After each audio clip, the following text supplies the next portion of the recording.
Nous sommes les messagers des derniers temps, un ministère interdénominationnel dont le but est de réveiller la sainteté qui dort au sein des assemblées chrétiennes, de préparer les saints dans l'urgence pour le retour imminent du Seigneur Jésus-Christ.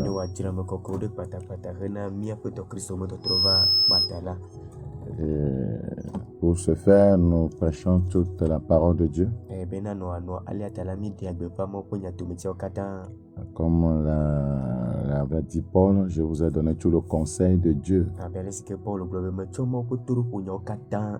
Donc, il faut tout le conseil de Dieu. Il faut que le message soit équilibré pour permettre aux uns aux autres d'équilibrer leur vie.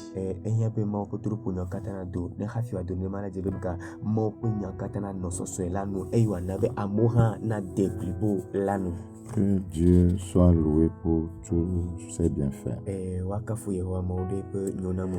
Nous sommes là ce matin pour continuer avec notre série d'enseignements du lundi passé, de la matière première au produit fini. De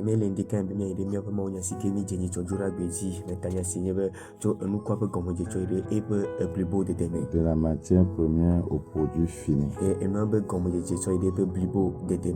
Lorsqu'on vient à Dieu, voyez, on vient à l'état brut. Et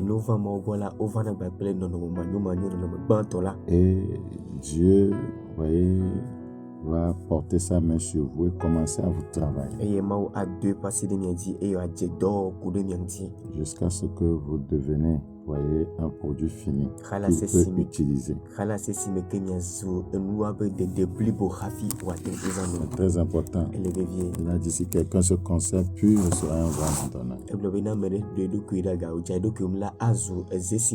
Si vous voulez devenir un vase d'honneur, un vase qu'on utilise de façon spéciale, vous devez permettre à Dieu de travailler votre vie.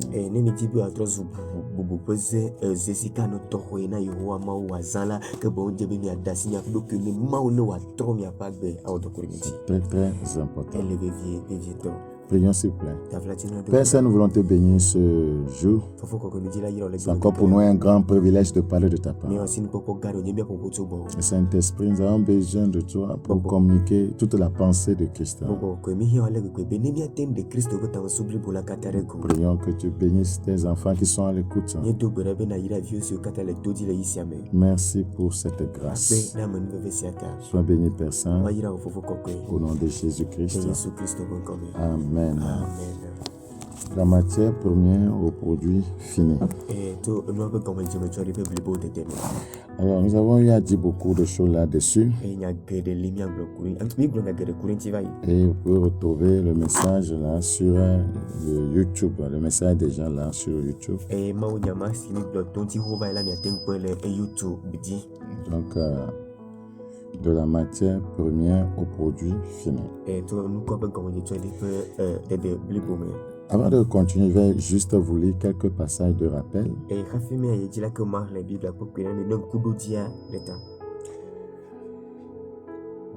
Ésaïe chapitre 1. Ésaïe chapitre 1. Le verset 25. Ésaïe 1. Le verset 25. Nous allons le lire. On le veut. Matronye asiden wo eye malulu wo ankao abe ajaledadi ocho we ene eye made wo tumi o katanda. Verset 16, je porterai ma main sur toi. C'est le Seigneur qui parle. Je porterai ma main sur toi. Donc quand tu viens au Seigneur, le Seigneur doit te travailler. Comme le potier travaille l'argile pour en fabriquer un vase. Je porterai ma main sur toi. Je fondrai tes scories comme avec de la potasse. Et j'enlèverai toutes tes parcelles de plomb. Toutes tes parcelles de plomb. Donc, il s'agit des impuretés. Il s'agit des saletés dans la vie du croyant. Et le Seigneur veut les enlever. Le Seigneur ne veut pas les laisser là. Alors, voyez, tu dois permettre à Dieu de faire cette œuvre de grâce dans ta vie. C'est très important. Et ma prière, c'est que tu permettes à Dieu de le faire. Que le Seigneur te travaille, qu'il enlève toutes les impuretés, toutes les saletés, afin que ton service pour lui soit agréable. C'est très très important. Nous allons aller dans Jérémie 18. Jérémie chapitre 18. Dans la maison du potier.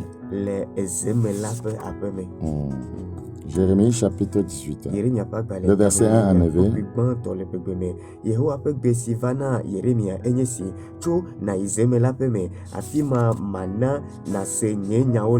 Tete me yizeme la pe me eye kpoda ele dɔwɔm le zeme nu dzi eye ne ezesi mele ne ezesi mem wole la gble abe ale si tsu dia wɔwɔ le zeme la si me godo ene la ekema zeme la ga etsɔne wɔ ze bubui ale si dze engbe wawɛ la.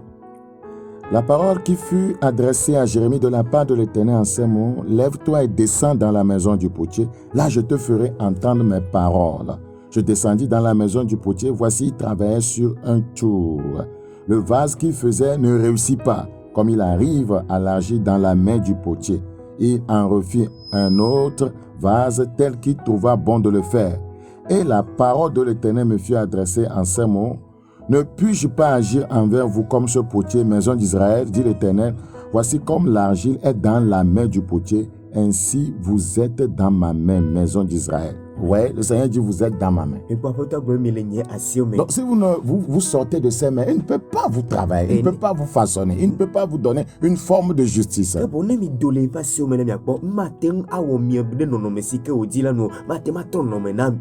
Donc plusieurs croyants ne se laissent pas, voyez, pour que Dieu les travaille.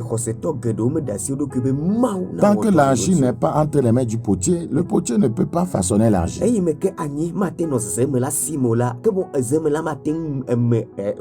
Donc vous devez vous livrer à Dieu.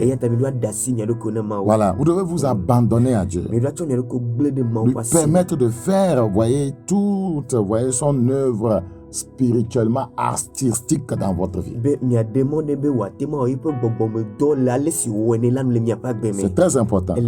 Et quand vous voyez le processus, voyez, par lequel le potier, voyez, travaille l'argile,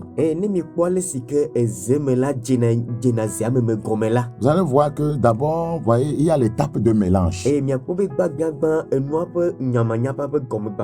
l'étape au cours de laquelle l'homme qui vient à Christ doit se laisser mélanger par Dieu.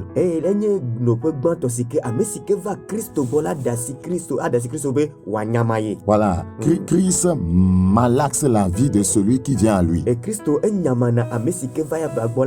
Il embrouille, il le déforme. Quand l'homme qui vient est venu à Christ, l'homme qui arrive à Christ arrive avec la vie du monde. Et une forme que le monde lui a donnée. Une forme que sa culture, sa mentalité, sa conception des choses lui ont donnée.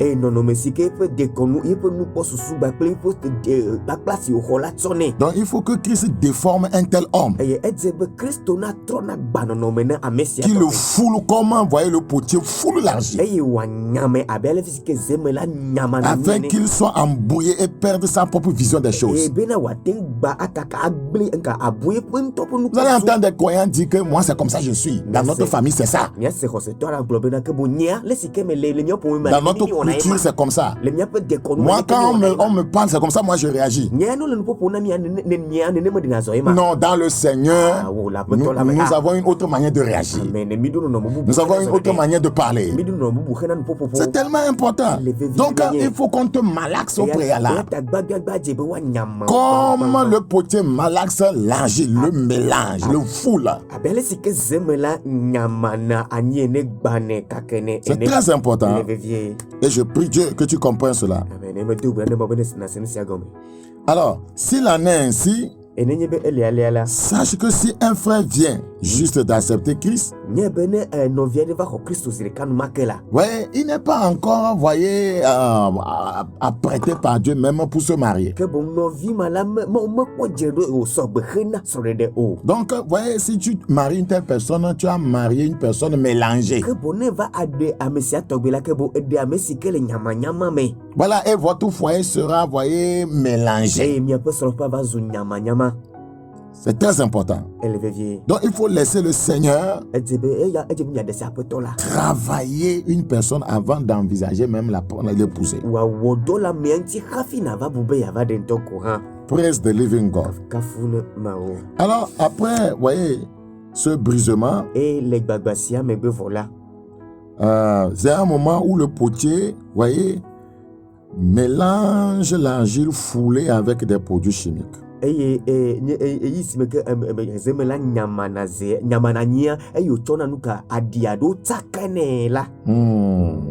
Et mélange avec certains produits. Quand Dieu veut te transformer, il t'assaisonne, voyez, de certaines paroles spirituelles. Comme on traite l'argile avec certains produits chimiques là. Donc Dieu te traite avec l'enseignement, les paroles. Voilà. Afin que tu deviennes, voyez, une pâte parfaite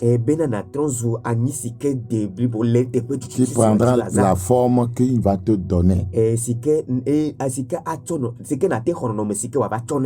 Maintenant, le potier, après avoir traité la pâte foulée avec des produits chimiques, va maintenant la laisser pourrir.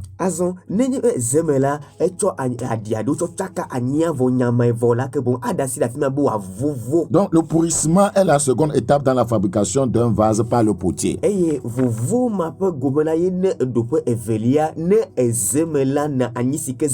Après avoir ainsi traité la pâte, le potier la laisse pourrir pendant quelques mois. C'est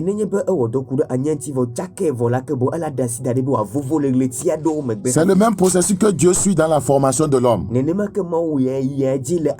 Quand un homme vient à lui, après l'avoir mélangé complètement, parce que Dieu ne veut pas que tu le serves avec tes idéologies mondaines. Il le laisse pourrir quelque temps afin que les mauvaises habitudes, les péchés, le mauvais caractère, les mauvaises conceptions, l'immoralité, la haine, les querelles et tout ce qui lui est contraire à la vie du royaume pourrisse et disparaisse en lui.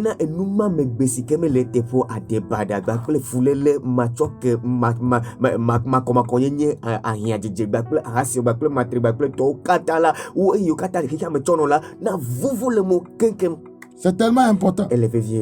Ça doit disparaître. Pour que tu puisses, voyez, vraiment le servir de façon convenable. Regardez, la Bible dit dans Ephésiens 4:31. Ephésiens chapitre 4:31. Nous parlons du thème, voyez, de la matière première au produit fini. La Bible dit dans Ephésiens 4:31 que toute amertume, toute animosité, toute colère, toute clameur, toute calomnie et toute espèce de méchanceté disparaissent du milieu de vous. Donc c'est l'étape du pourrissement. Ces choses doivent pourrir et disparaître.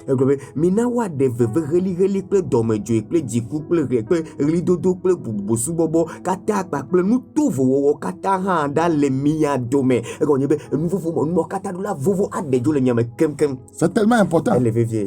As-tu pesé, voyez les mots ici? Que toute amertume, toute animosité, toute colère, pas une partie, toute clameur, toute calomnie, pas que je calomnie maintenant un peu, toute espèce de méchanceté disparaissent du milieu de vous. Et pour essayer de la vie, heli kata, domejo kata, ple diku kata, menye me doit diku vide comme dit na que lidodo kata, ple busu bobo kata, pa ple nuka nutuvo kata, wambuda lemia dome. Dans le processus de pourriture, l'homme perd sa vision du monde. Et le vovo fo nonomema melake bola amegbeto buna ipo nupo suna hihia.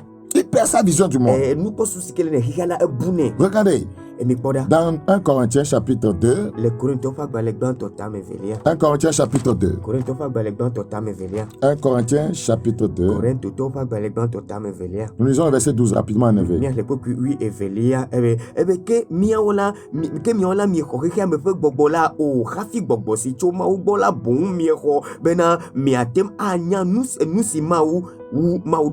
Or, nous n'avons pas reçu l'esprit du monde, mais l'esprit qui vient de Dieu, afin que nous connaissions les choses que Dieu nous a données par sa grâce. Donc, dans l'étape, voyez, de pourrissement, voyez, dans le processus de pourriture, Dieu veut que tu perdes ta vision du monde.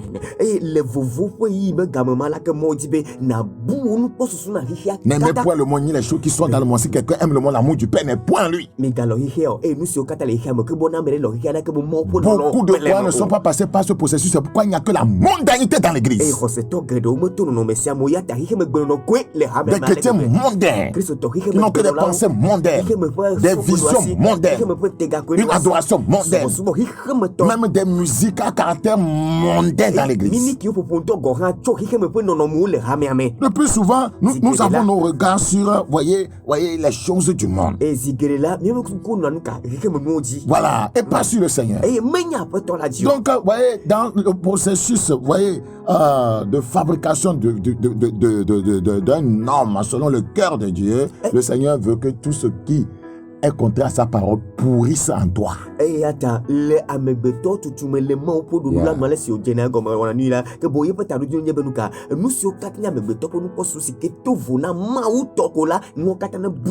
Et la putréfaction est cette période dans la vie du chrétien où tout le monde l'abandonne. Et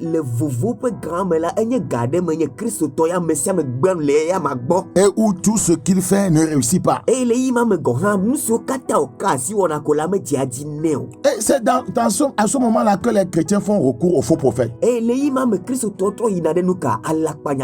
fait quelque chose, ça ne marche pas. Mais il ne sait pas que Dieu est en train de le travailler. Dieu veut le tester aussi. Pour voir s'il est venu chez lui pour que les choses marchent pour lui, bien c'est Dieu lui-même qu'il cherche. Tu vas voir les chrétiens pleurer. Oh Seigneur, je n'ai pas assez d'argent.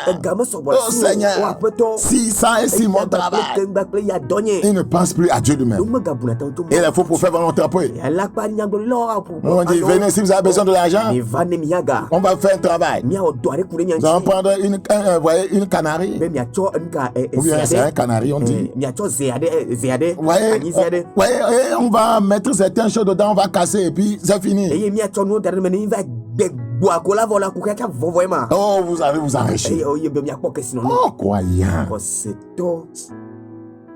Dieu dit tu es dans sa main comme l'argile dans la main du potier là. Il a un travail à faire là pour que tu deviennes un produit fini.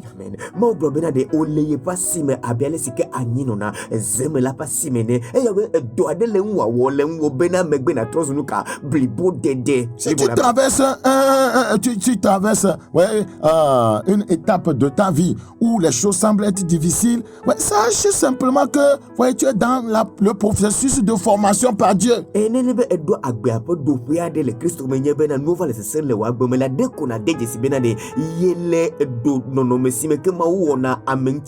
l'étape de pourrissage, Dieu veut que tu te tournes vers lui et que tu acquiers des choses de lui. Donc il va te tester pour voir. Est-ce que tu l'aimes? Est-ce que tu peux dire que ça marche ou pas? C'est Dieu qui est ma source de vie. Que ça soit dur ou pas, je prierai mon Dieu. Je vais adorer toujours mon Dieu. Je lèverai mon Dieu. Je parlerai de Dieu. Amen. On ne trouve plus ça aujourd'hui dans la vie chrétienne.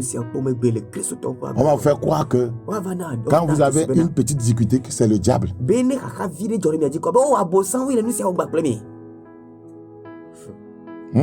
C'est le diable. Quand le menuisier veut fabriquer le bois, il doit le scier, non?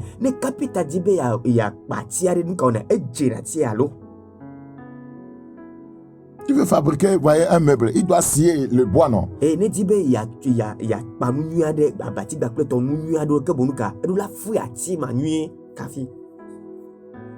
Et après son travail, vous admirez, voyez, la chaise par exemple qu'il a fabriquée.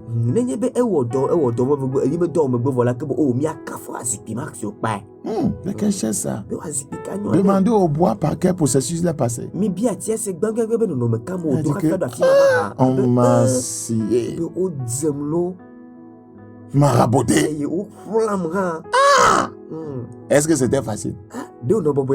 Le coin, il suffit que Dieu commence à le raboter. Je suis perdu. Cette église-là, même, il n'y a rien.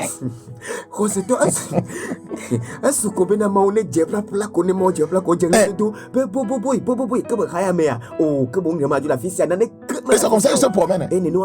Dieu a un rabot. Il doit raboter ton cœur. Raboter ta mentalité. C'est comme ça le renouvellement de l'intelligence. On doit raboter. Demande au bois si le rabot tombe sur lui, qu'est-ce que c'est ça? Il y a un frère qui m'écoute actuellement, tu es dans le processus de rabotage. Je me rappelle un jour, j'ai fait un ministère. Et c'était un ministère pour la sanctification. Et quand j'ai dit que le rabot de Dieu vienne sur toi, aïe, aïe, aïe, aïe. Ça saisit certains. Dieu rabote vraiment. C'est vous qui ne le savez pas. Fabriquer une chaise à quelqu'un sans avoir raboté le bois. Vous allez vous boxer.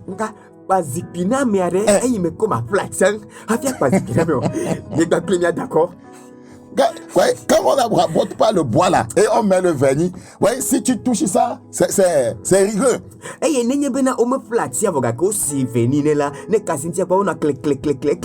a des chrétiens, on ne les a pas rabotés, mais ils veulent le vernis. Ils veulent déjà être utilisés. C'est eux qui deviennent, vous voyez, des problèmes dans le royaume. Donc quand le potier veut fabriquer un vase, première étape, il mélange l'argile. Deuxième étape, il fait pourrir l'argile. Troisième étape, il fait le modelage. Le potier, voyez, à cette étape de modelage, il prend l'argile pourrie et commence à le modeler. C'est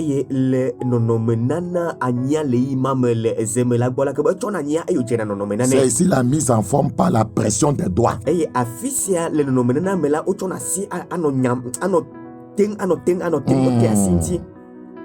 Avant sa conversion, l'homme a été modelé par le monde.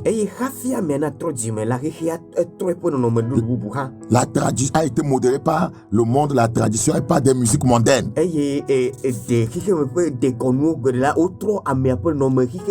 Alors Dieu va le remodeler selon la forme qui lui plaît par la pression de ses doigts. Je porterai ma main sur toi.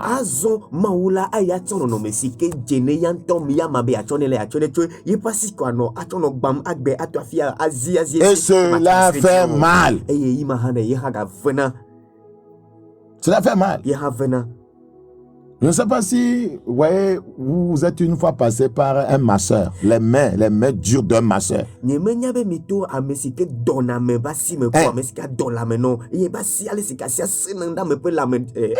J'ai eu affaire à un masseur là. Vous voyez, je l'appelais marteau. Ses mains.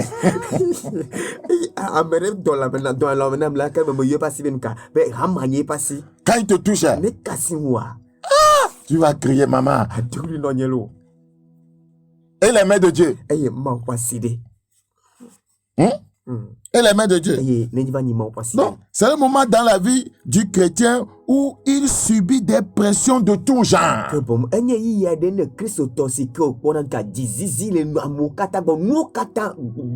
Pression au service, pression au niveau des membres de sa famille, les pressions, vous voyez, par persécution. Et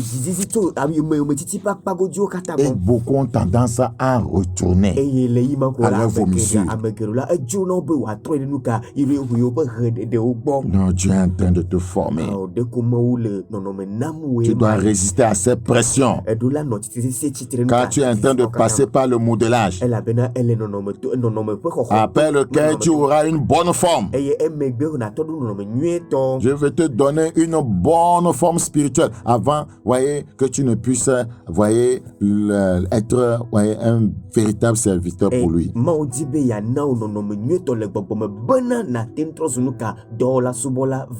Vous savez, à cause du cœur dur de l'homme, Dieu a besoin de temps pour le briser. Ouais, après, voyez, cette étape de modelage, donc, le potier passe au tournage. À cette étape, l'argile modelée est mise sur un tour. Voilà, c'est comme une machine. Elle est mise sur un tour. C'est à ce moment dans la vie du chrétien où celui-ci expérimente le vertige dans sa vie spirituelle.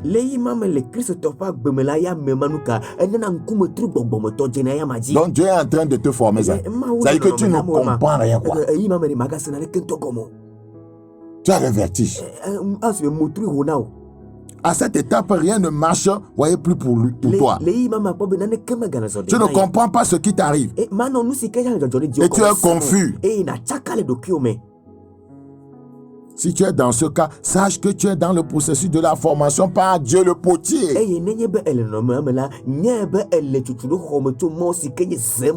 C'est à cette étape que le chrétien a l'impression de faire du surplace. Et la triste réalité du christianisme est que c'est au cours du processus de la formation par Dieu, le potier, que plusieurs abandonnent Christ.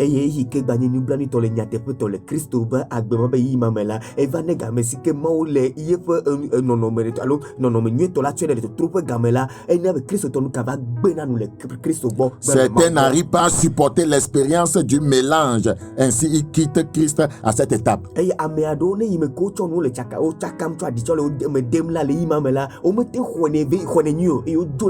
D'autres, lorsque Dieu les laisse pourrir un peu, ils quittent, ouais, ne pouvant tenir. D'autres encore, lorsque Dieu le forgeron, les frappe par son marteau afin de leur donner la forme qu'il veut, ne pouvant pas supporter, voyez, les coups s'enfuient de la forge qui est l'église.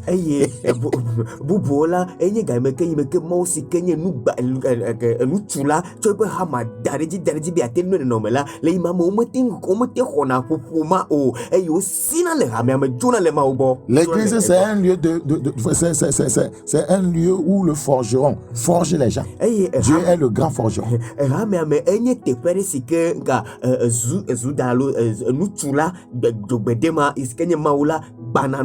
Voilà, c'est une forge. C'est pas un lieu de danse. Mais ils ne savent pas que ils sont partis dans une forge.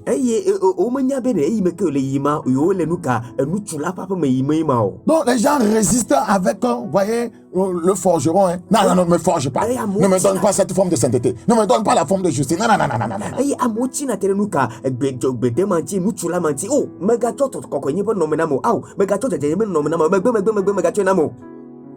Je vais avoir la forme de fornication. Je vais avoir la forme d'un adultère. Je vais avoir la forme d'un calomniateur. Quand le forgeron prend le marteau, il frappe, voyez, par son serviteur, le prédicateur, voyez, sur ta vie de péché, il veut te donner une autre forme. Ça, on dit que c'est trop dur. C'est trop durs, le message là. Ils sont trop durs, je m'en vais. Hey, nenye be zuchu la choye po zu azobe ya dede nuka matre pe tepa be wa gbe wa zu kokonye tepe la ke wole nuka ya Kristo ma gbe giri to ipa me to ma ba me samina je malo abe giri be o enya sesenton o pe ma o nya atri sese akpa o gbule akpa me ne ma wa ma o jona le on mange sainteté. Kokonye o na. C'est ça le problème. Mais quand on va chez un faux forgeron, lui n'a pas un marteau. Il n'a pas un marteau. Lui, ouais, il a, comment on appelle ça, man? Lui, il a un pinceau.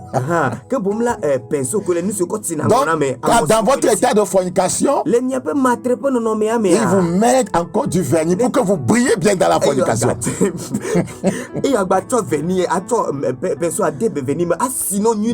y a des pasteurs forgerons, des apôtres forgerons, des évangélistes forgerons, des enseignants forgerons. Ouais. Et il y a aussi des apôtres peintres. Donc eux ne forgent pas d'abord. Quand tu arrives, allons au pinceau. Et on vit dans une forme de justice qui n'est pas vraie, dans le vernis de la justice.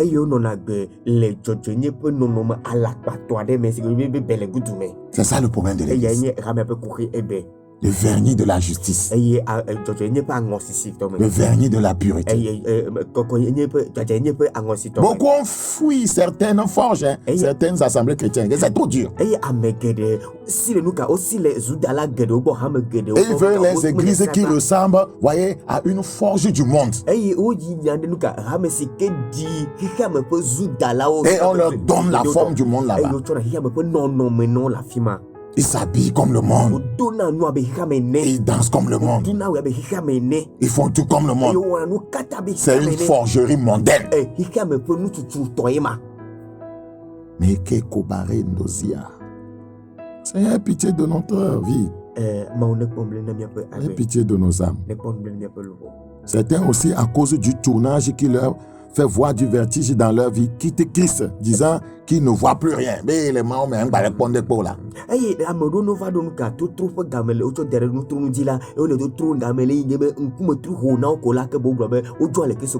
ne vois rien maintenant en Christ. C'est à ce stade que certains, voulant se marier à une sœur, se rendent compte tardivement que la sœur en question est déjà fiancée. C'est-à-dire qu'il a vu le vertige, quoi.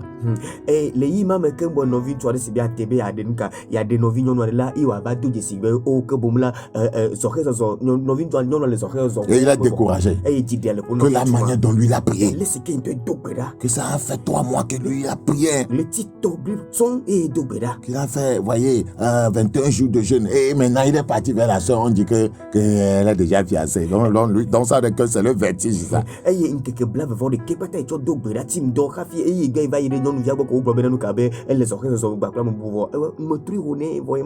Tout processus de formation a pour objectif d'amener l'homme à la maturité. À la maturité. Un homme qui n'est pas, voyez, spirituellement mature est disqualifié pour servir Dieu.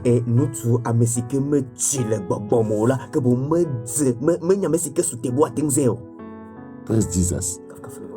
Vous voyez, Dieu dit que de la même manière là que voyez, le potier travaille l'argile, c'est comme ça il nous travaille aussi. C'est pas moi qui ai dit ça. Donc pourquoi je suis parti voir comment le potier fait. Et j'ai vu que c'est la même chose que Dieu fait dans le processus de formation d'un croyant.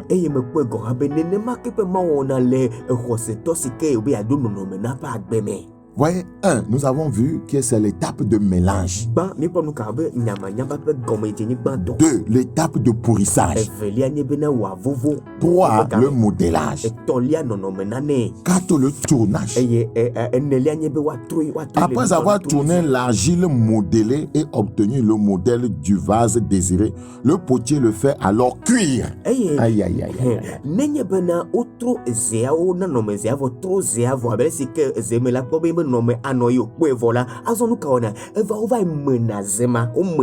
Cette étape est très sérieuse. C'est l'étape de la cuisson. La cuisson. Cette étape est très sérieuse car il est question du feu. Et nous savons tous que le feu brûle. Donc, à cette étape, le potier met le vase obtenu dans un four à près de 115 degrés Celsius. Et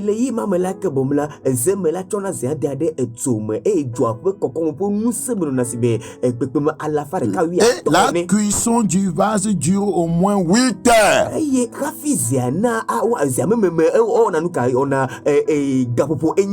Afin que l'argile utilisée dans la formation du vase puisse durcir et qu'ainsi le vase obtenu devienne solide et résistant.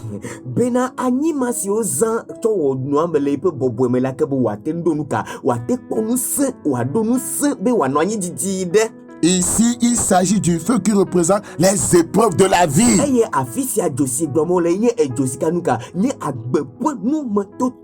Les croyants n'arrivent pas à supporter ça. Quand Dieu veut les cuire, ils sortent du fourneau.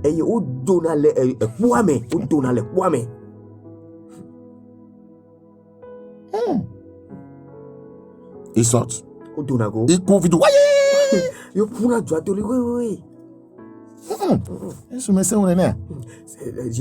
Maintenant, comme les faux pasteurs,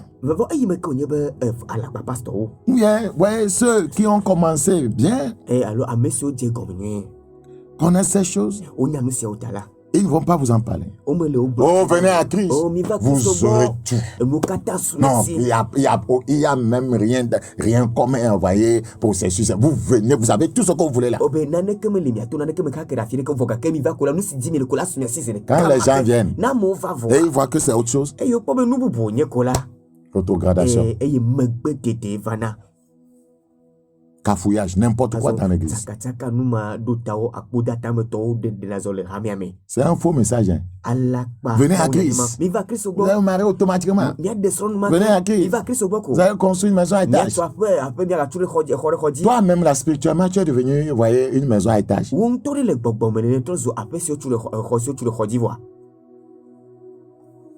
Venez à Christ. Et il va vous former. Paul a dit Galates 4, 19, jusqu'à ce que Christ soit formé en vous. Donc tout ce processus-là, c'est pour former Jésus en toi. Former son caractère en toi. C'est pour t'amener à fonctionner selon sa pensée.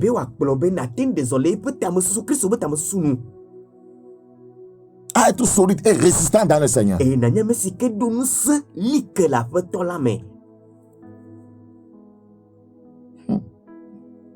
Il faut que le chrétien tienne pendant les moments d'épreuve. La cuisson est l'étape de la sanctification du caractère du chrétien, voyez, sans laquelle l'homme ne peut pas, voyez, voir Dieu.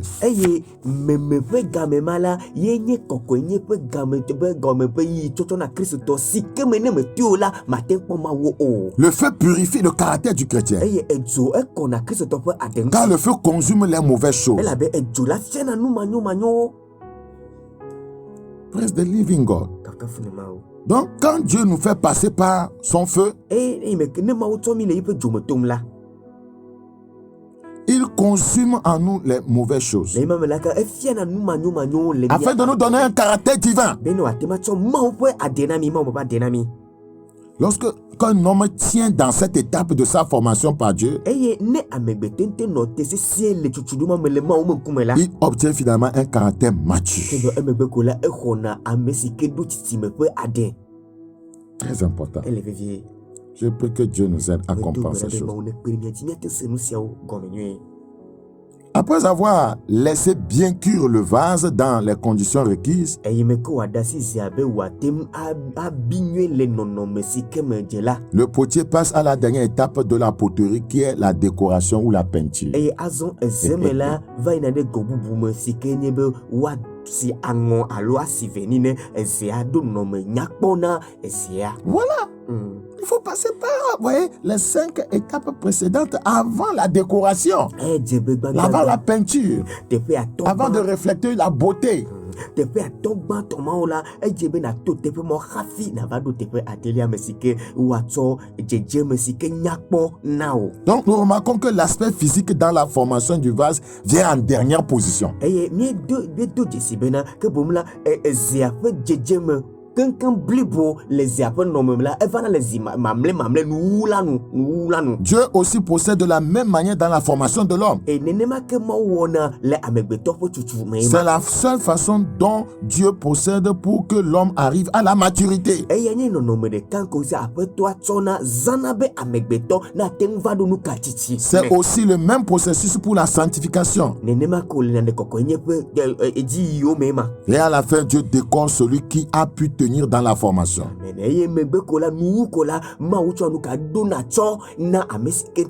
Lorsque le potier décore un vase, ouais, et l'expose, les gens, voyez, tombent d'admiration devant la beauté du vase. En appréciant la peinture, les couleurs utilisées et les motifs dessinés.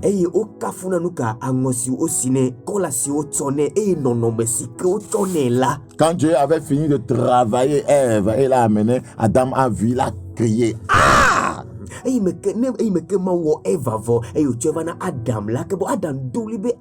Voici cette fois, celle qui est os de mes os et chair de ma chair.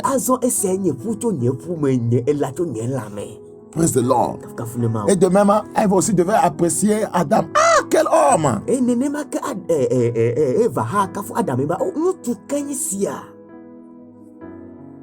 Mais les croyants ne veulent plus passer par ces étapes. Vous ne pouvez pas être utilisé par Dieu de façon, voyez, efficace.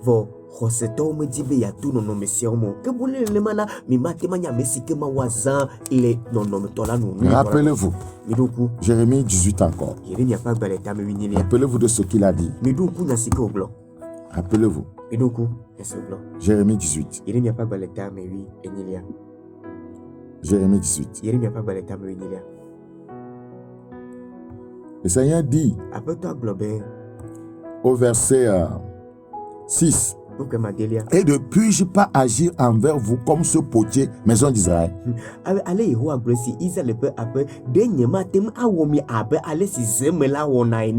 Dit l'Éternel. Voici comme l'argile est dans la main du potier. Ça, l'étape brute, ça. Ainsi, vous êtes dans ma main, maison d'Israël. Ça veut dire qu'il y a un travail qui doit être fait.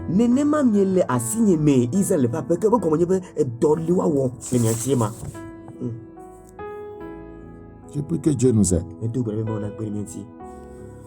Et il nous aidera.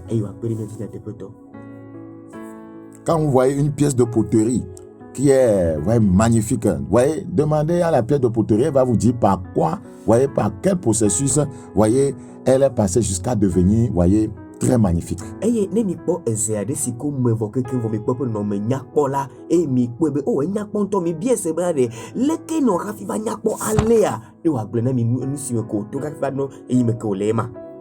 la vérité. Permettons à Dieu de nous travailler. Et Dieu saura bien le faire. Donc toute matière première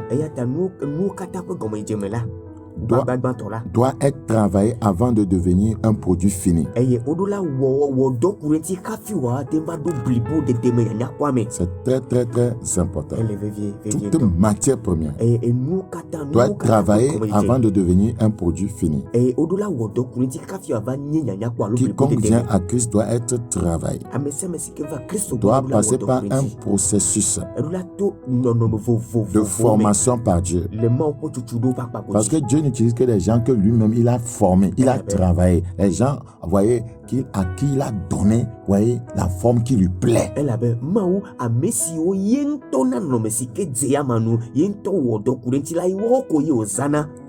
Nous allons voir quelques exemples bibliques d'hommes qui par leur travail sont arrivés au sommet. Et si tu dis là que bon, voilà. Si vous voulez aussi réussir dans la vie, vous devez faire un travail pour arriver au sommet. Comment, voyez, on travaille l'argile et l'argile finit par être un pot magnifique. Les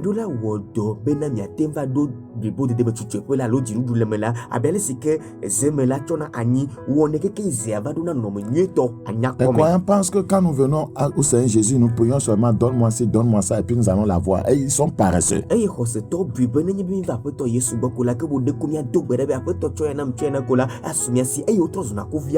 Non. Vous devez travailler pour arriver au sommet. Dieu veut une église excellente. Dieu n'aime pas les paresseux. Romains 12, ayez du zèle et non de la paresse. Soyez fervents d'esprit, servez le Seigneur.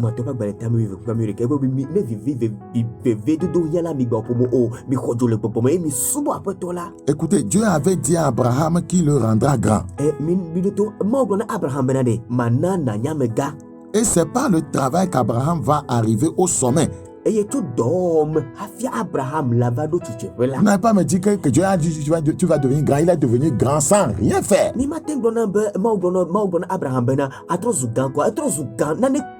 est arrivé au sommet en s'investissant dans l'élevage du bétail. Ce sont des réalités. Ce prophète qui vous dit viens, amène l'argent, je vais faire quelque chose, prier, tu vas avoir tout ce que tu veux. Ouais, comme si c'était de la magie, non?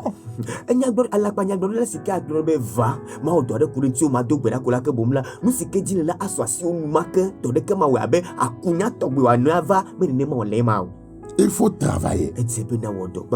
Il faut travailler. Abraham a travaillé. Et Dieu l'a élevé.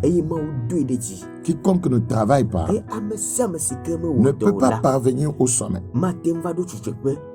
C'est très important. Quand il s'est mis à travailler, Dieu va le bénir. Genèse 24:1. Abraham était vieux, avancé en âge, et l'Éternel avait béni Abraham en toutes choses.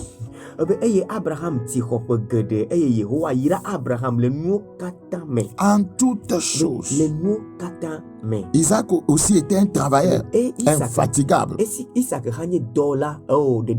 Il creusait des puits pour l'irrigation. Mais voyez, les Philistins, voyez, les fermaient continuellement. Mais il ne s'est pas découragé. Il a continué de creuser jusqu'à ce que les Philistins, voyez, soient fatigués. C'est ainsi que Isaac a inventé l'irrigation agricole. Et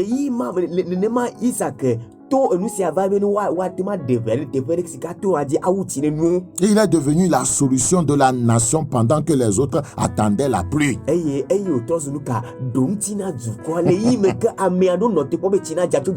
ne pleut pas. Voilà, il ne peut pas. On ne peut pas, on ne peut rien faire. Isaac lui savait. Si on creuse un puits, on va prendre de l'eau, on va irriguer. Voilà, on va faire l'irrigation. Voilà. Faut travailler, réfléchir, croyant. Amen. Genèse 26. Je prie que le Seigneur nous aide. Genèse 26. Le verset 12. Genèse 26, 12. Isaac sema dans ce pays et il recueillit cette année le centuple car l'Éternel le bénit. Cet homme devint riche et il allait s'enrichissant de plus en plus jusqu'à ce qu'il devint fort riche. Il avait des troupeaux de menu bétail et des troupeaux de gros bétail. Un grand nombre de serviteurs aussi des Philistins lui portèrent envie. Il travaillait.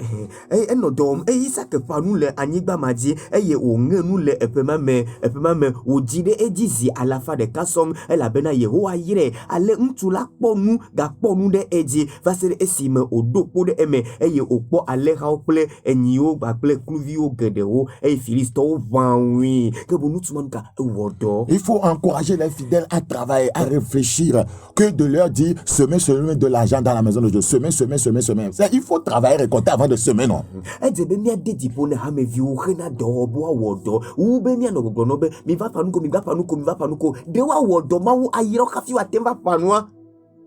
Voilà, dans tous les, voyez, les sphères de la vie économique, les croyants devraient être, voyez, les chefs.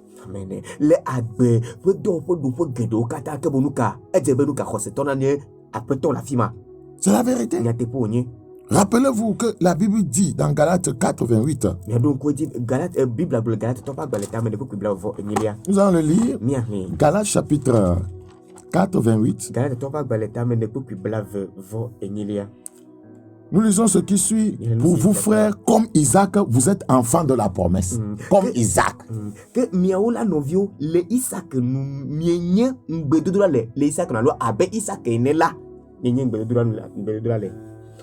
Ceci implique que par la rédemption, nous sommes destinés à être enviés comme Isaac.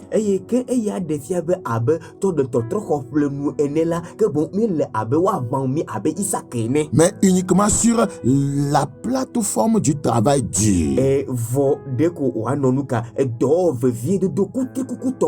Jacob était un travailleur créatif. Il a travaillé chez Laban plusieurs années. Et quand les gens disent Dieu de Jacob, ce n'est pas, Jacob n'était pas un paresseux. Il a travaillé dur, très dur. Seigneur, je veux être riche comme Jacob, tu ne fais rien.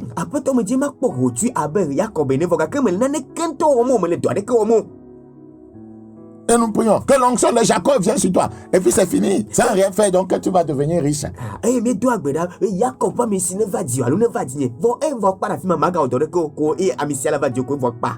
Faut lire Genèse 30, 27 à 37.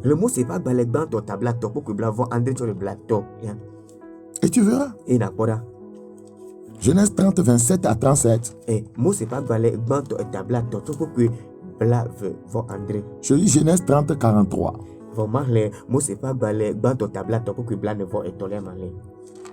Cet homme devint de plus en plus riche. Il eut du menu bétail en abondance, des servantes et des serviteurs, des chameaux et des ânes.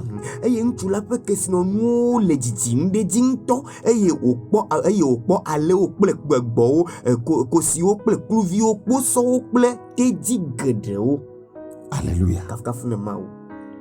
Mais la vie n'était pas facile pour ces gens-là. Vous connaissez leur histoire. Vous connaissez la vie d'Abraham. La vie, voyez, de Jacob. La vie d'Isaac. Ils ont traversé des choses. Avant que Dieu ne t'amène au sommet, il doit te préparer. Paul a beaucoup travaillé pour émerger et être, voyez, une étoile parmi les apôtres.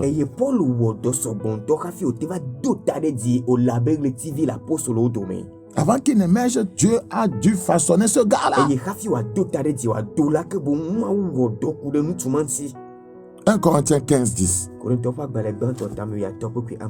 1 Corinthiens 15. 1 Corinthiens 15, 10.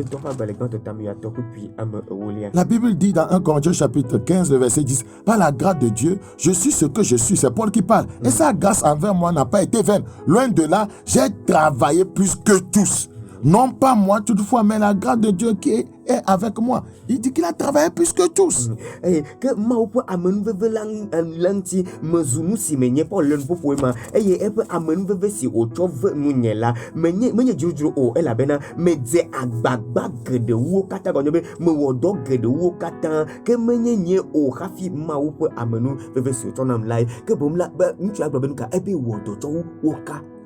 Joseph était aussi un grand travailleur.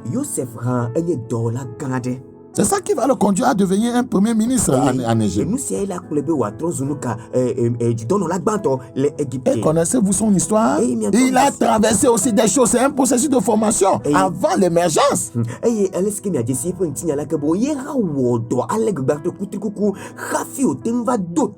Dieu l'a travaillé. Vous connaissez bien l'histoire de Joseph. Ce par quoi il est passé. C'était un processus de formation. Avant qu'il ne devienne quelque chose de grand. Mais les parents ne veulent passer par quoi que ce soit. Ils ne veulent pas travailler leur vie. Ils ne veulent pas travailler, voyez, dans la prière. Ils ne veulent pas travailler physiquement. Ils veulent émerger. Ça, ce sera de la sorcellerie. Ce sera de la magie. Il a dit qu'il baignait les œufs de nos mains. Tu ne fais rien. Et on te fait croire que juste quand tu viens à l'église, on prie, c'est fini.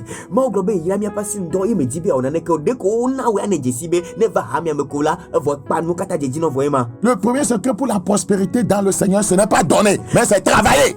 C'est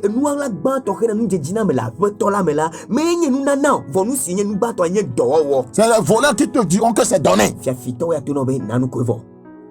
La vérité, c'est que c'est travailler. Tu ne travailles pas, tu vas donner comment? Genèse 39.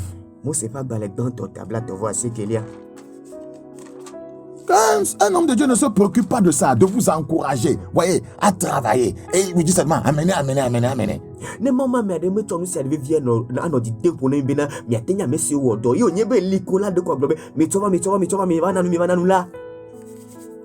Il n'est pas biblique. Je prie que Dieu nous aide. Genèse 39, je dis, Joseph était un grand travailleur. Il passait par des temps difficiles, mais il travaillait. Ça doit aller de pair pour quelqu'un qui veut émerger. Tu acceptes la formation, le processus de formation. Voyez, que Dieu est en train de te donner spirituellement et tu travailles aussi physiquement.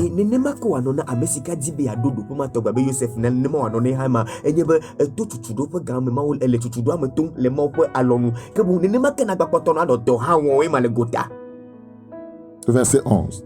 Un jour qu'il était entré dans la maison pour faire son ouvrage. C'est un travailleur.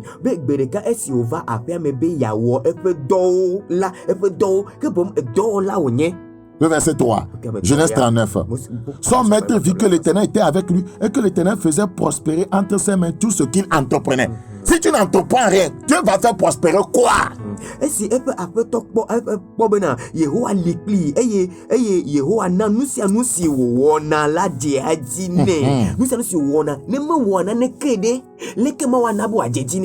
Tous ces hommes étaient diligents. C'était diligent.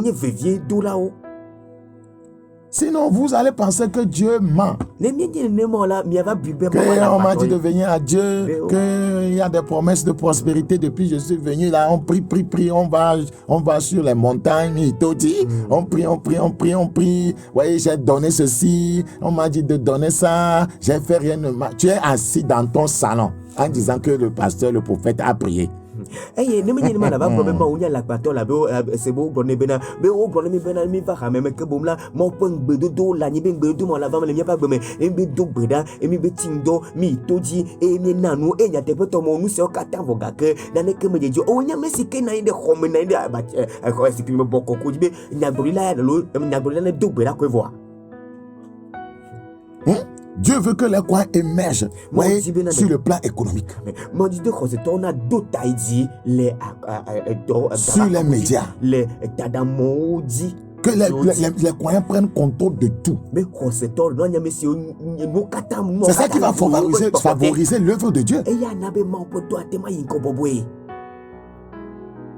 Vous allez émerger économiquement en restant au salon.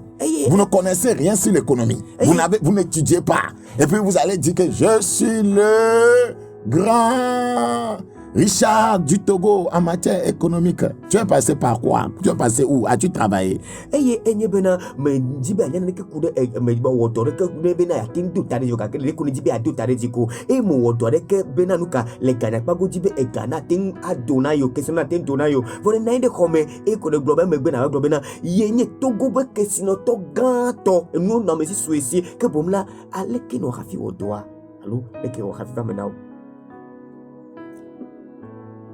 C'est ça le problème, frère et soeur. Les croyants ne s'investissent pas, ils deviennent paresseux. Ils ne savent pas que partout où ils travaillent là, Dieu veut qu'ils influencent, voyez, cet endroit. Parce que tout lieu de travail est contrôlé par un esprit. Soit c'est l'esprit de Dieu, soit c'est l'esprit du diable. Tout le monde, quand un croyant sent que l'onction est sur lui, tout le monde veut devenir pasteur. Cette onction-là, c'est pour que tu puisses régner là où tu travailles. Tu es pasteur là où tu travailles. Tout le monde n'est pas appelé à avoir une église. Non, tu es pasteur. L'onction là, c'est pour que tu règnes sur, voyez, ton domaine d'activité. Amen.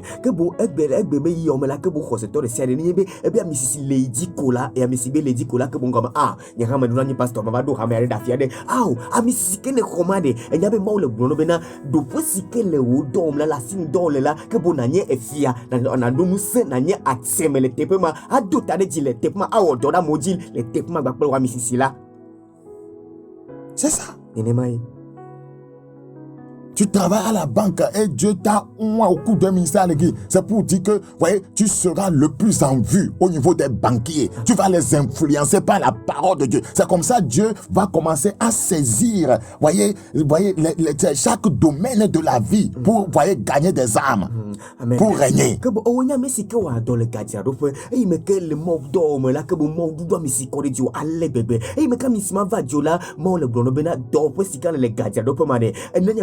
Adengola fima adotare di awododa me mamleo di hena Kristo me vava ke bomla nene mo dula nonuka do posi o kata Kristo ton le dom kola nene mo adotare ma moi le banquier démissionne azon garla ganti dola la gbe me ma ba odo il a une onction il va aller il va créer une église ami si azon ya va do rame ani le tepiade et les poches des fidèles deviennent sabbat.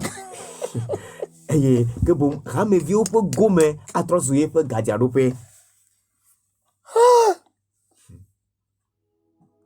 Ces gens dont nous avons mentionné les noms plus hauts, voyez, étaient des gens diligents.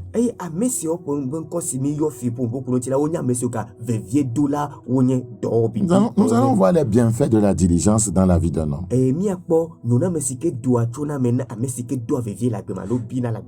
Vous savez, la diligence nous maintient physiquement en forme. Le dur labeur ne tue pas. Il ne fait que raffiner nos vies et nos destinées.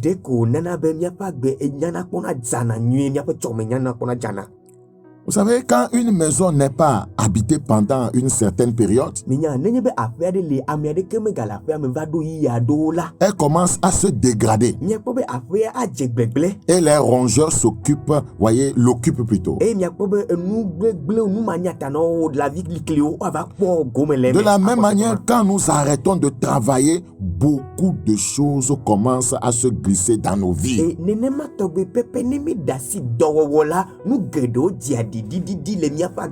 Que ce soit sur le plan spirituel et physique. Quand tu cesses de travailler à ta vie sur le plan spirituel, les choses mauvaises vont commencer à entrer dans ta vie.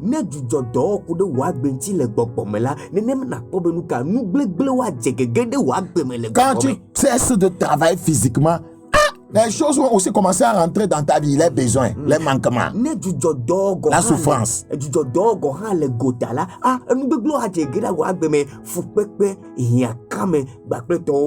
Et on va dire que Dieu m'a abandonné. On pense que sa solution, c'est que courir à l'église. On ne veut pas travailler.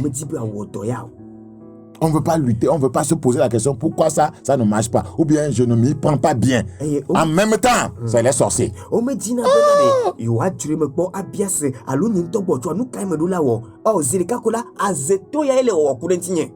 Tu es commerçant, tu ne reçois pas bien les clients. Les gens te s'éloignent de toi. Tu cours, pasteur, me dit une donction de nom. Les sorciers sont venus s'asseoir dans ma boutique.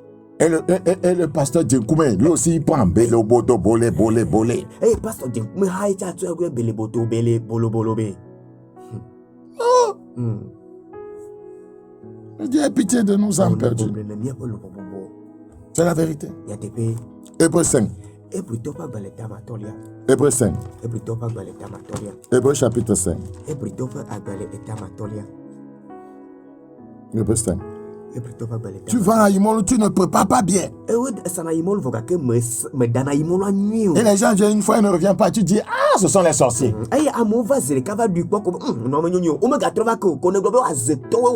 Toi-même, ton piment exagéré et ta sorcellerie. Il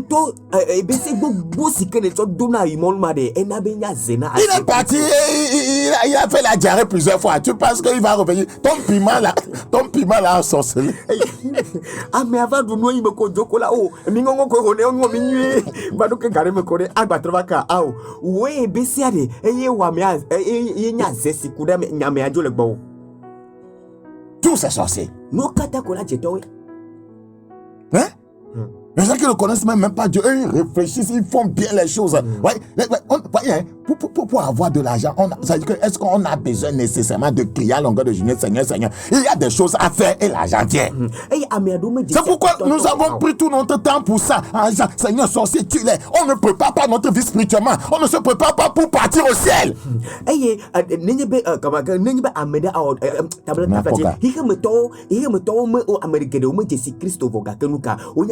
na no nti kona nwie bode me na me da akpogade de ko ana do na nyi le kiki nkake blibula kata na pardon le ma ne na igare na ga aw ke bomla adam sike na tencho wo no nti do no anwie amuate ma kwasi okorenti avala ya na di enu si ama no me la na me no dupu ne ma wa me gba otogbe e mi ma le mi do ko jira no na jipo fier fo ga ke mi pa jogba mi pa sigba mi pa no ya c'est tout ça les ramia ma ye pe ma ko la ya ce qui bloque mes affaires c'est le mo kana nya ajo tu ne vas pas aller au ciel. Oh, mais quand les dipo y a tu ne t'avais pas ta vie spirituelle. Mais les docs aucune vie de sainteté. Aucune vie de justice. Aucune vie d'amour. Aucun caractère chrétien. Oh Seigneur, élève-moi. Oh Seigneur, détruis. Oh Seigneur, débloque mes affaires. C'est ça qui est devenu l'église.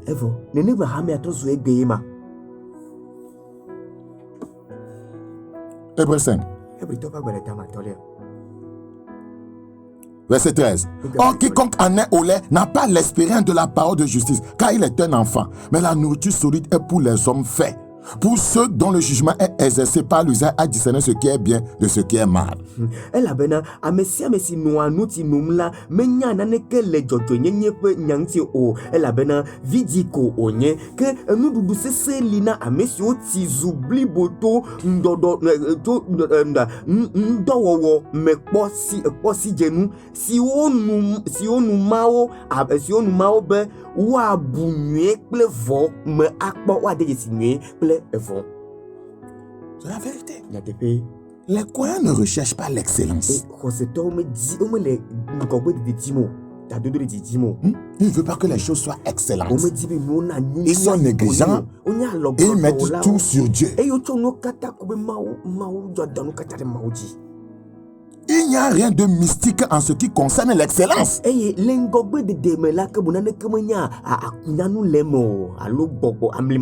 ne sais pas, en EV6, c'est bien traduit l'excellence. Chercher à faire bien les choses, quoi. Voilà. Il n'y a rien de mystique en ce qui concerne l'excellence. Nous pensons que quand quelqu'un est excellent, donc c'est les gens du monde. Non, c'est dans le Seigneur qui a l'excellence, qui devrait avoir l'excellence.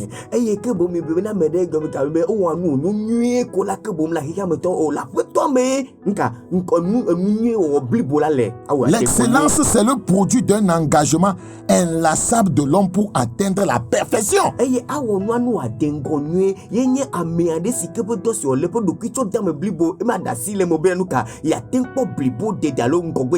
L'excellence est un produit fini de la diligence.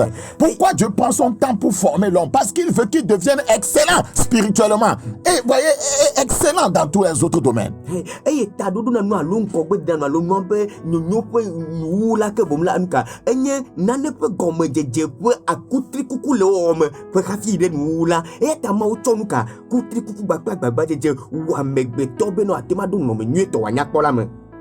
Je reprends. L'excellence est un produit d'un engagement inlassable de l'homme pour atteindre la perfection. Eye ke bom la tadodo dialo ngogbe dialo noa pe blibo ni la enye nuka enye ameade pe do asima de ma lolo gbodo to manu me kala se si me kwa ko blibo tete na no lo tadodo dinu noa. L'excellence est un produit fini de la diligence. Quand on est diligent, on finira par être excellent. Eye nenye be amedo bibi la bibi ke bom la nuka blibo tete lavado na me. La Bible dit dans Proverbe 22, 29, si tu vois un homme habile dans son ouvrage, il se tient auprès des rois, il ne se tient pas auprès des gens obscurs. Eye ne lo do ba gbele tabla vove pukui bla pour bla va qu'il y a obia nuka ben ne po vie dollar per dollar que amema menani ba que nuka amete que bo fia oyo no anyikle. La diligence nous délivre de certains vices affreux de la vie. Eye vie de dollar et de amijo la agbefu ka do gad de do me. Éphésiens chapitre 4. Éphésiens 4. Éphésiens 4. Éphésiens 4. Tu n'es pas habile, tu n'es pas diligent. Mais bio, me doivent vieux. Tu vas au service quand tu veux. Tu fais même Zémidia. Au lieu de chercher, tu es là, tu es sous un arbre, tu causes avec les amis, la politique. Voyez, vous avez appris ça, vous avez appris ceci. Même les clients passent, tu ne les vois pas. Hein. Et vous êtes là, des fois, vous vous querellez. On a mis que les amis, on a tout mon copie, qu'on le va dans la tienne comme la firme, la 5 ans pour le joie, du narrenti, et c'est nous si que le joie, manière, c'est nous si que et nous si que la fille, bien on a rien, et même quand on va aller dans la maison, on la firme. Quelqu'un qui veut arriver à l'excellence ne perd jamais son temps dans la vie. Et à mes si que dit bien des goncois de démêlade, alors tout a diminué là, que bon, on a si que me vous n'êtes pas gamme la bémo. Ah, le temps est un facteur très important pour quiconque veut avoir une destinée heureuse. Et gamme. Enye nous veut vite tourner à merde si que dit bien n'avait pas chomé à Jedina là. Éphésiens 4 le verset 28. Que celui qui dérobait ne dérobe plus, mais plutôt qu'il travaille en faisant de ses mains ce qui est bien pour avoir de quoi donner à celui qui est dans le besoin. Fitola na gafifi o, be me gafifi o, que boum ne je agbagba ne wa cho epe asio awo donye be na wa po na ne adana ahiato. Mais plutôt qu'il travaille. Ne wodon to go ha. Si vous n'êtes pas un travailleur, vous finirez comme un voleur. Souvenez-vous que Jésus a dit, faites-les valoir. Vous devez faire valoir quelque chose. Faites-les valoir jusqu'à ce que j'arrive. Vous devez faire valoir quelque chose. Quiconque n'a pas de valeur, voyez, personne ne s'intéressera à lui dans la vie.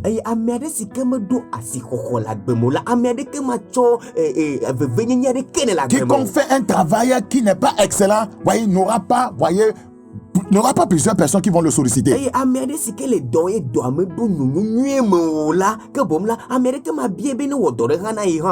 La Bible dit dans Luc 19, le verset 13, Luc chapitre 19, le verset 13, il appela 10 de ses serviteurs, leur donna 10 000 et leur dit, faites-les valoir jusqu'à ce que je revienne. Si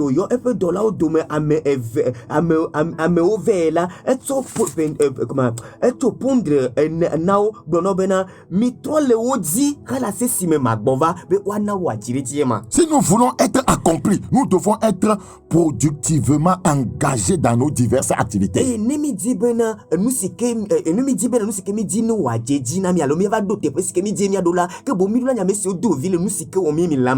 Très important. Proverbe 14, 23. On n'émerge pas comme ça. Proverbe 14, 23. Tout travail procure l'abondance. On n'a pas dit, voyez, la prière.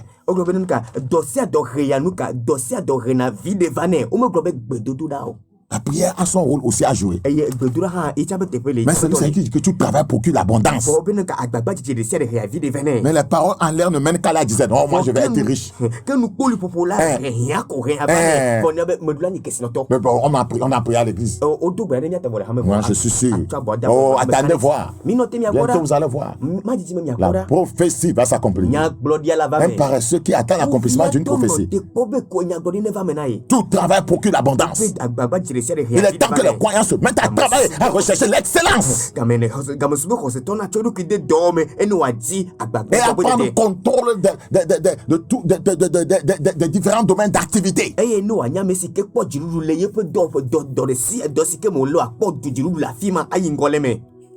Nous devons savoir que, voyez, beaucoup de destinées sont liées à la nôtre. Nous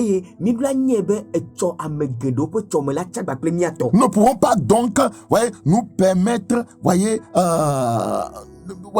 de rester paresseux ou irresponsable.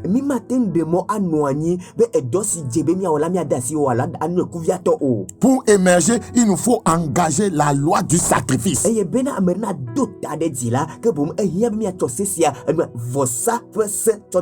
Même chose dans le Seigneur. Vous voulez émerger, vous devez mourir à vous-même. Il n'y a pas de sacrifice, voyez, sans la mort. Vous devez mourir à vous-même. Mourir au moi.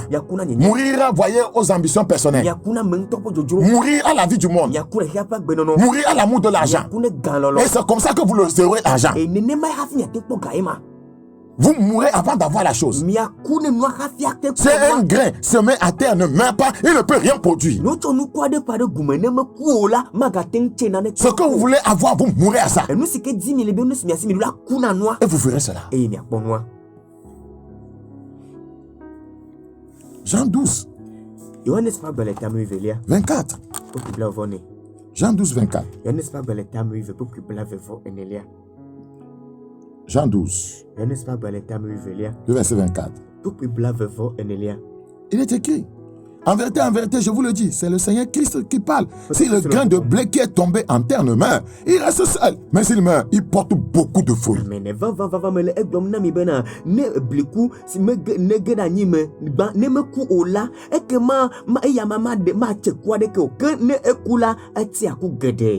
Celui qui aime sa vie la perdra, et celui qui hait sa vie dans ce monde la conservera pour la vie éternelle.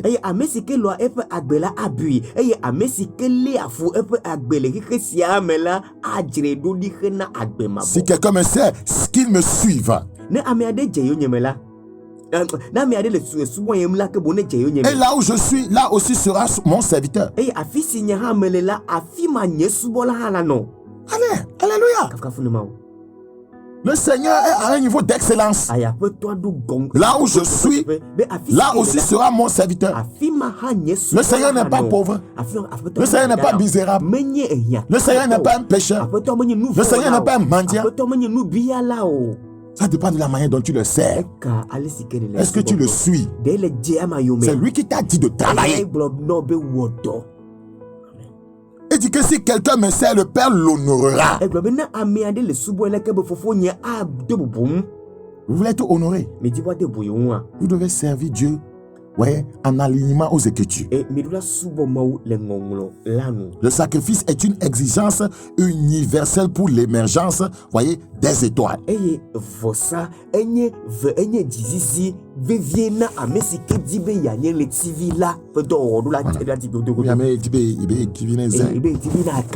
Le sacrifice est une exigence universelle pour l'émergence des étoiles. Et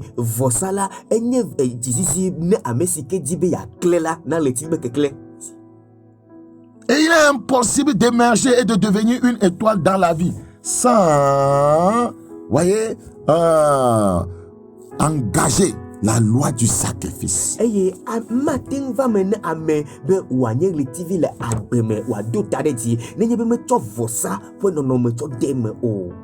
Demandez ceux qui sont arrivés et qui ont émergé, sont arrivés au top. Ils ont dû sacrifier quelque chose.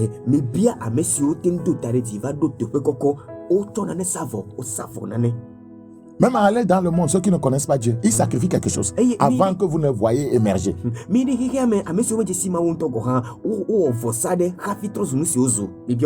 ne pouvez pas émerger dans le Seigneur sans sacrifice. Vous devez sacrifier quelque chose. Vous devez sacrifier la paresse. Vous devez sacrifier la négligence. Tout pas vers l'objectif de la justice exige des sacrifices.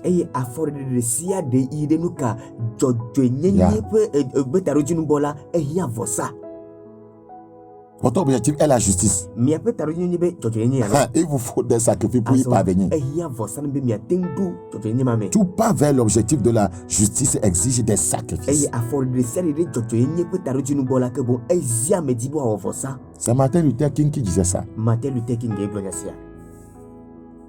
Il n'y a pas de toi sans sacrifice. Relativité kamel lani vosa manomio.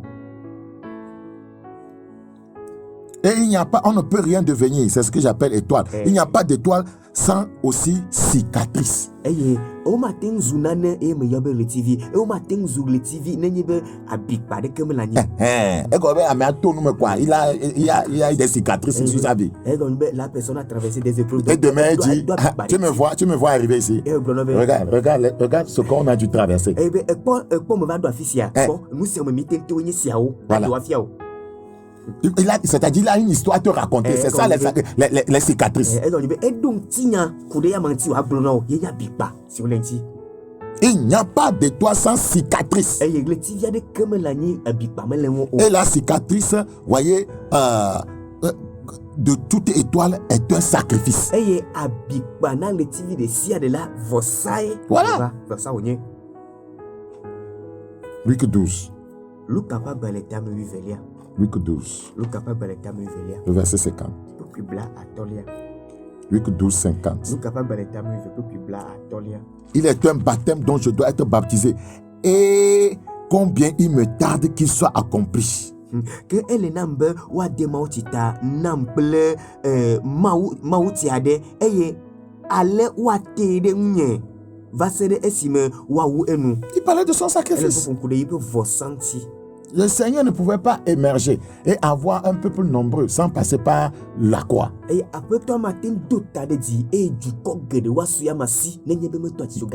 allez voir, après sa résurrection, il est monté au ciel. Donc ça c'est l'émergence. Il est assis à la droite du Père. Il a émergé. Mais les sacrifices étaient, les cicatrices étaient là. Quand il s'est révélé aux apôtres, il a même dit à Thomas, regarde mes doigts. Regarde ma main. Regarde. Regarde et touche. Tu vois là où on a mis les coups. C'est ça. C'est les cicatrices. C'est ça qui m'a amené à la gloire. Vous ne voulez pas de cicatrices. Vous n'aurez pas de gloire.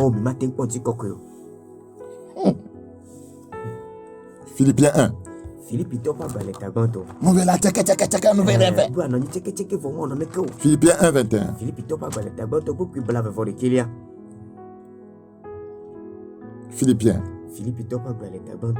Philippiens chapitre 1. Le verset 21. Philippiens 1, 21. Je prie le Seigneur de nous aider. En effet.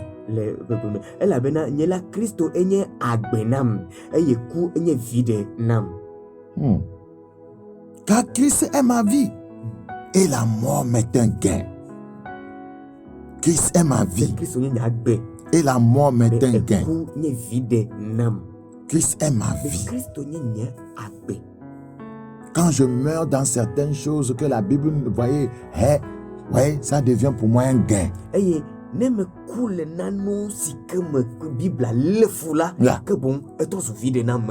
Le sacrifice, c'est se priver de certains conforts et plaisirs pour la réussite d'une mission ou d'un but. Je reprends. Le sacrifice, c'est se priver de certains conforts et plaisirs pour la réussite d'une mission ou d'un but.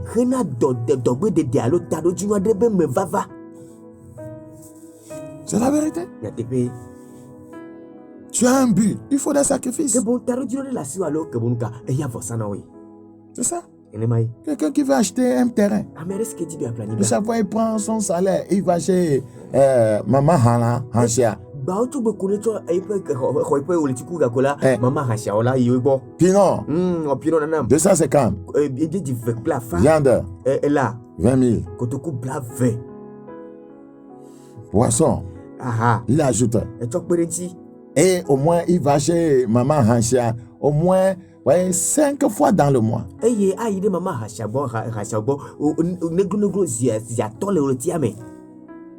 Qu'est-ce qu'il va devenir?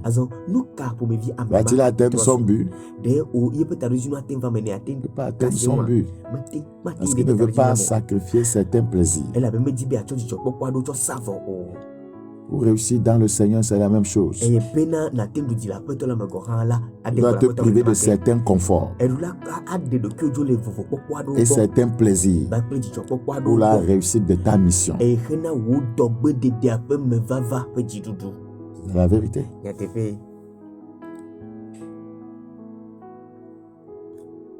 Un homme de Dieu qui veut apporter Dieu aux hommes, voyez, doit être souvent dans la présence de Dieu. Il doit sacrifier, voyez, certaines choses. Se promener, aller ici, les loisirs. Il doit sacrifier. On apporte Dieu aux hommes en étant avec Dieu.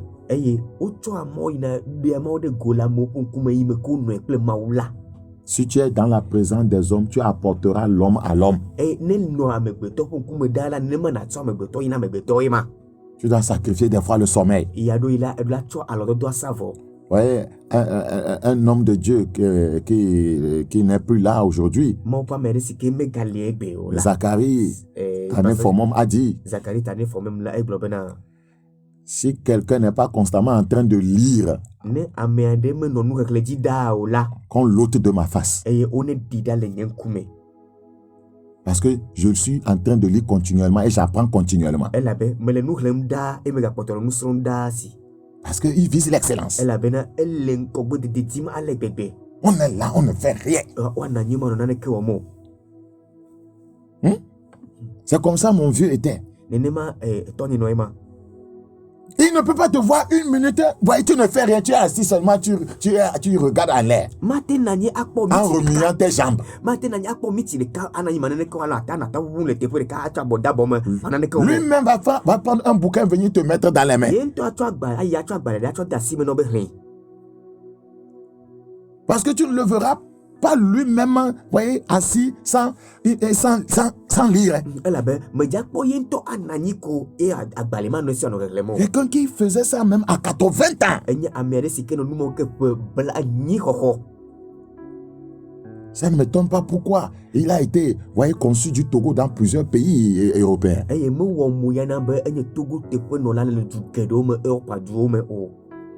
Je parle de mon père spirituel, celui qui m'a aidé dans la vie.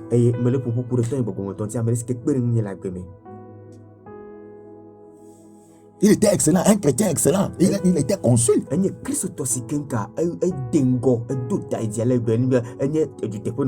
veut pas donner son nom. On doit chercher l'excellence. Il faut des sacrifices. Au lieu de sacrifier certains plaisirs, certains conforts, ouais, nous on ne pense que les sacrifices à faire à l'église.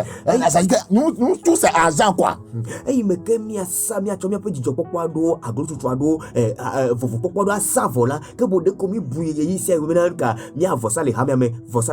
donne l'argent, je ne sacrifie rien, je ne sacrifie pas le temps, je ne sacrifie pas certains conforts, je ne sacrifie pas les plaisirs et je vais émerger. Ce n'est pas vrai.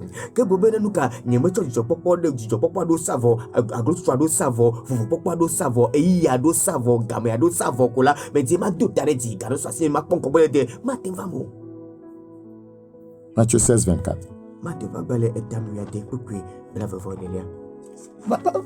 C'est parce que nous ne disons pas aux gens ces choses qu'ils pensent que ouais, nous sommes dans le ministère pour chercher l'argent. Si tu cherches l'argent que tu aimes, tu ne peux pas dire ce que je dis. Tu ne peux pas dire ce que je dis.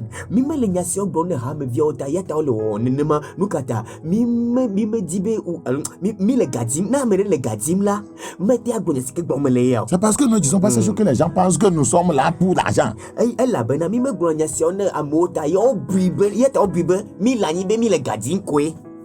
Non. L'église, ce n'est pas un business center. C'est une forgerie. Une forge. On forge les gens excellents. Spirituellement. Et dans tous les domaines de la vie. C'est ça un message équilibré.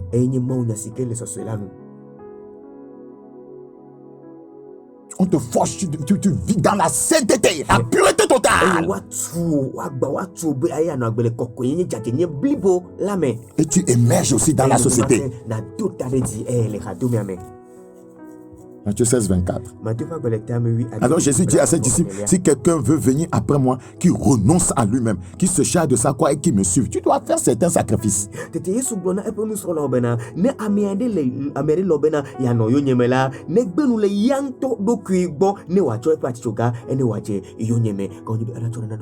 Le sacrifice, c'est aller au-delà du meilleur. Voyez, du meilleur, voyez, Dieu ce soir.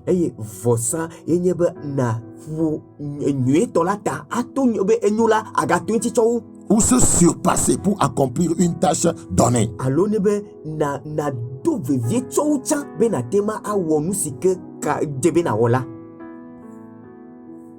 Nous devons donner le meilleur de nous-mêmes dans la poursuite d'un but spécifique. C'est ça la diligence. Aller au-delà de son meilleur, c'est un sacrifice.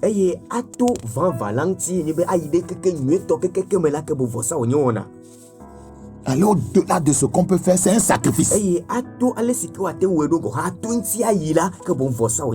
n'y a rien d'extraordinaire en soi. Il n'y a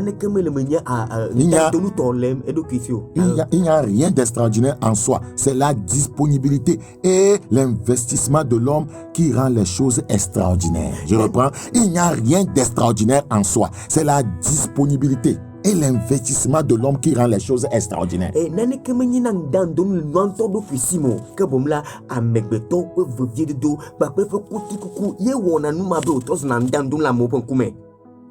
Rien ne sera extraordinaire si toi-même tu n'es pas disponible et si tu ne t'investis pas.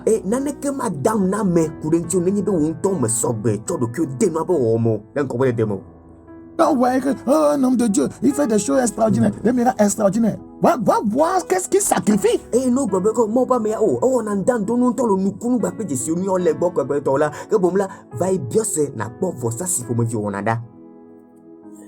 Un homme de Dieu disait, vous ne pouvez pas, voyez, le joindre au téléphone avant midi. Il ne reçoit personne avant midi. Parce que pour aller à la rencontre des hommes, il faut leur amener Dieu.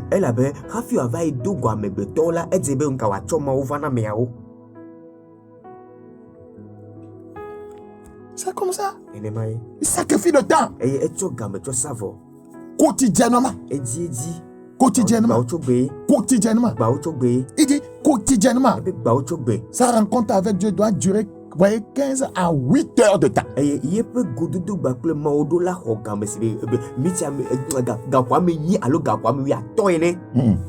15 minutes à 8 heures de temps. Parce qu'il est arrivé qu'il est rentré une fois, pour chercher Dieu en 15 minutes, Dieu lui a tué, il est sorti. Alors,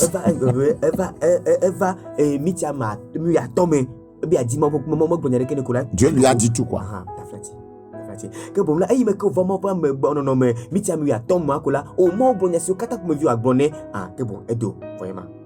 Mais c'est chaque jour pratiquement 8 heures devant Dieu. 8 heures.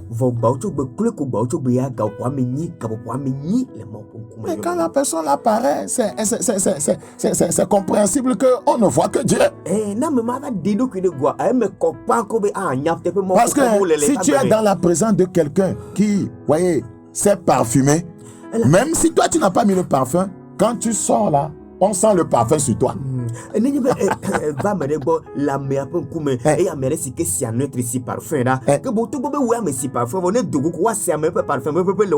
Ça c'est que nous sommes le parfum de Christ parce que quoi? Nous sommes souvent dans sa présence.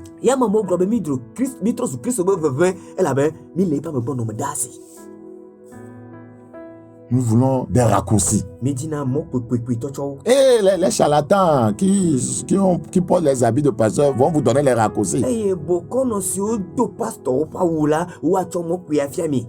Nous sommes dans une génération de croyants qui ne veut plus rien sacrifier. Sacrifier le temps. Chercher Dieu.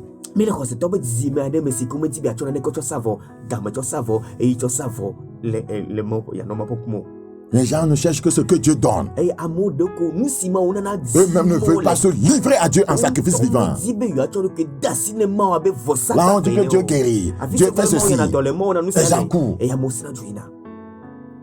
Quelqu'un qui se sacrifie, on court pour recevoir de lui. On ne veut pas se sacrifier. Dieu veut que nous tous, nous soyons des sacrifices vivants. Nous soyons des hommes de prière, des femmes de prière, des gens qui font des choses extraordinaires. Pas un certain pasteur, voyez, à qui vous donnez une gloire, qui devient une star. Non!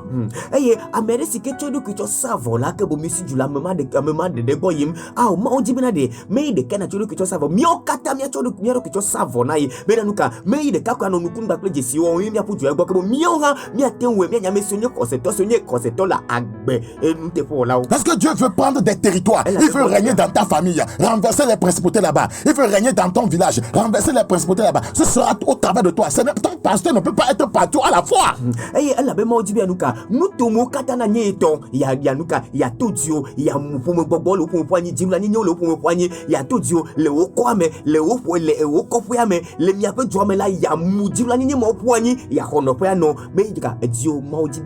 Si on ne fait pas des gens, des hommes de prière, des femmes de prière, voyez, des gens qui vivent dans la sainteté, la pureté que Dieu utilise dans leur service, dans leur famille, voyez, dans leur maison, ouais, nous ne pouvons pas, voyez, atteindre les objectifs de Dieu. Si on doit aller toujours vers un homme de Dieu qui dit qu'il a onction, après tout, vous le glorifiez, vous l'élevez, voyez, et ça s'arrête là, nous n'avons rien compris.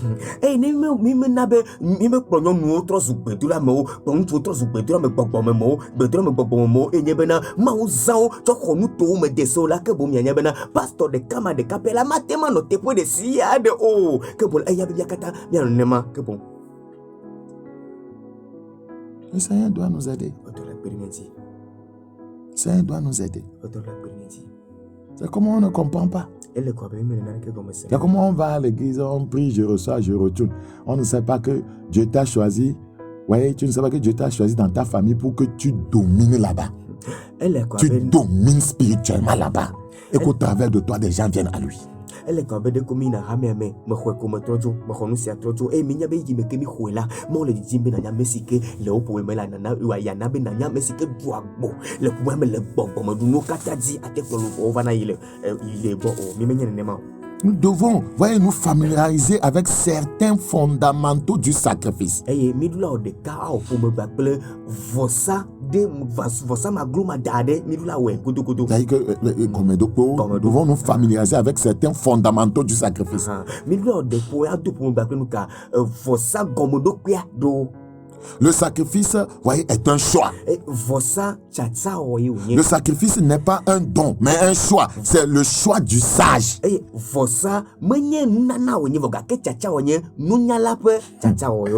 ne peut pas te donner un don pour faire de sacrifice, non. Le sacrifice, tu dois souffrir ça. C'est un choix.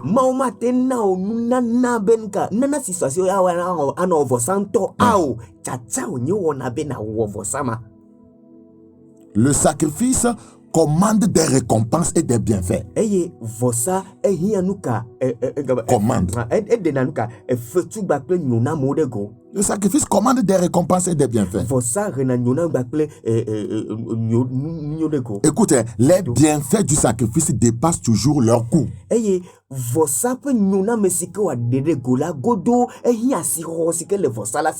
Voilà. Exemple, pour mieux comprendre, on va prendre l'argent. Si le sacrifice est 10 000, c'est que c'est tout ce que tu avais. Ce que tu vas gagner, ce n'est pas 10 000. Donc, c'est pourquoi nous disons que, vous voyez, le sacrifice, ou bien, voyez, les sacrifices, voyez, les bienfaits du sacrifice dépassent toujours leur coût. Eh, pour de miacho pour de sia ne chokotoku o cho vosa la vosa ma sino ba kotoku o mala ne emeton si yava menye kotoku wa ko nyega gale eja jiri cho ne ma ya tabi globena vosa de pe metonu la ehia vosa pe mesikele esi una pe mesikele vosa ntosi. Voilà. Le sacrifice dépasse toujours son coût. Vosa una yepe Beaucoup veulent réussir, mais ils n'aiment pas le sacrifice. Parce qu'ils ont oublié que le coût n'est jamais plus grand que la gloire.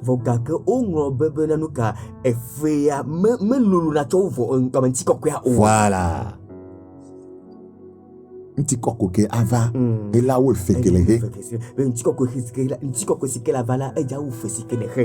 Hébreux 12. Hébreux 12. Hébreux 12. 1. Que le Seigneur nous aide à porter ce regard sur lui.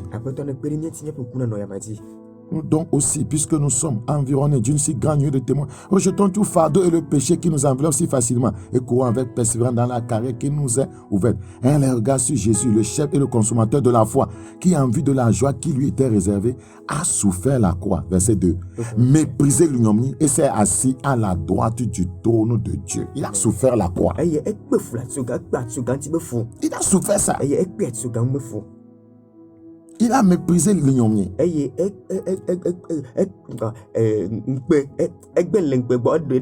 Voilà. Et qu'est-ce qu'il a gagné? Après avoir souffert la croix, il a gagné quoi? La gloire a dépassé le sacrifice. Le résultat a dépassé le sacrifice. Il s'est assis à la droite du trône de Dieu. Quelle gloire! Tu ne peux pas devenir roi sans passer par la croix. Tout sacrifice exige l'assujettissement de notre corps. 1 Corinthiens 9. 1 Corinthiens 9. Sinon, ta chair va te dire non, c'est difficile là. Ne fais pas là. Tout sacrifice exige l'assujettissement de notre corps. Le verset 27. Paul dit, mais je traite durement mon corps et je le tiens assujetti de peur d'être moi-même rejeté après avoir prêché aux autres.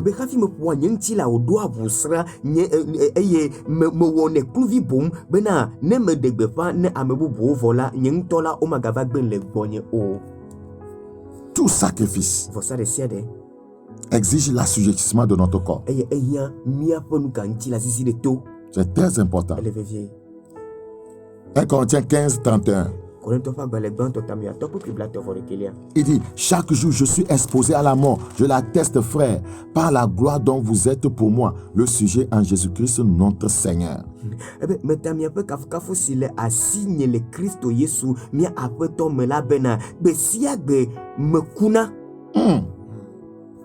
C'est ça le sacrifice. Chaque jour, je suis exposé à la mort. Quelque chose doit mourir à moi pour que quelque chose germe. Là où il y a le sacrifice, il y a la mort de quelque chose.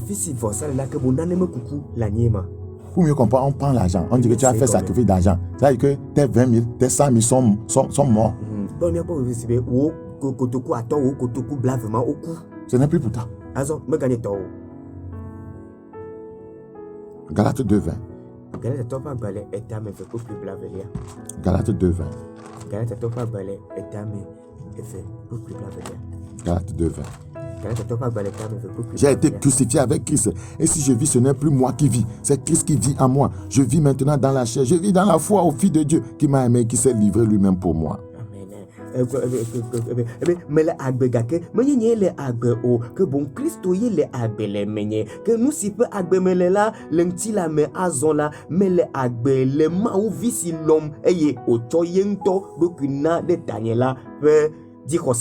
Frère, il faut la coupe de la sagesse et le baptême du sacrifice pour émerger et devenir une personne à succès dans tout domaine de la vie.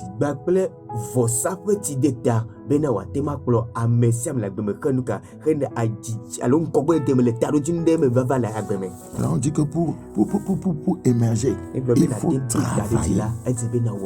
Il faut être diligent. Il faut travailler et être diligent. C'est très très important.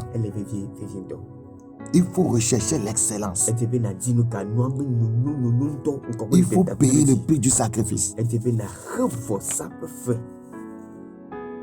Et enfin, eye nu la pour émerger, il faut l'humilité. eye be na to ta ɖe dzi edze be nu ka na hiã bɔbɔ Il nyenye nous faut l'humilité pour devenir des produits finis. ehiã bɔbɔ nye ne mi be na miate ŋu trɔ zu nua ƒe blibo dede. Sans l'humilité, eye bɔbɔ nyenye manɔe la vous ne pouvez pas émerger. nye mate ŋu do ta Car ɖe le dzi chemin du haut, elabe edzi yi ƒe mɔ la c'est celui du bas. gɔme yewo tsona. Psaume 119. Salomo ƒe agbalẽ ta le fa ɖeka wi asieke ɖia. Psaume 119. Salomo ƒe agbalẽ ta le fa ɖeka wi asieke. Psaume 119. Salomo ƒe agbalẽ ta le fa ɖeka wi asieke ɖia. Verset 67. Kpekpe bla ade vɔ andre. Avant d'avoir été humilié, je m'égarais. Maintenant, j'observe ta parole. Hafi wòava bɔbɔm ɖe anyi la metra mɔ ke azɔ la melé ŋku ɖe wò nya ŋu. C'est la qualité de notre humilité qui définit les limites de notre grandeur. Eye míaƒe bɔbɔnyenye ƒe asixɔxɔ ye ɖe gbeƒã míaƒe ganyenye ƒe ɖoƒe. Voilà. C'est la qualité de notre humilité qui définit les limites de notre grandeur. Eye míaƒe bɔbɔnyenye ƒe asixɔxɔ ye ɖe gbeƒã míaƒe ŋgɔgbe alo ganyenye ƒe ɖoƒe. Matthieu 11, 29. Matthieu ƒe agbalẽ tame 11. Matthieu 11, 29. Matthieu ƒe agbalẽ tame 11. Matthieu chapitre 11, le verset 29. Matthieu ƒe agbalẽ tame 11. N'écoute pas pour écouter seulement, tu dois mettre en pratique. Jésus leur répondit, je vous adresserai aussi une question. Je ne suis pas là-bas. Vas-y, en effet. Mitsɔ nye kɔkuti la ɖo mia ɖokui dzi eye misrɔ̃ nu tso gbɔnye elabena nye dɔme fa eye mebɔbɔ ɖokuinye ɖe anyi le dzi me eye miakpɔ dzidzɔ le nye. Prenez mon joug sur vous et recevez mes instructions car je suis doux et humble de cœur. Voilà ce qui caractérisait Jésus, c'est pourquoi il est arrivé à la gloire. Humble. Le trésor de l'humilité est l'un des trésors vitaux dans l'émergence de toute étoile du royaume.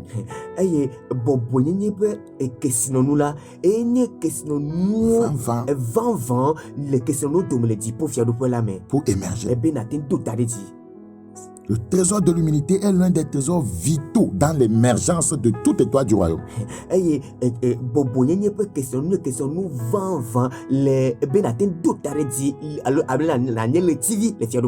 L'humilité est une bénédiction.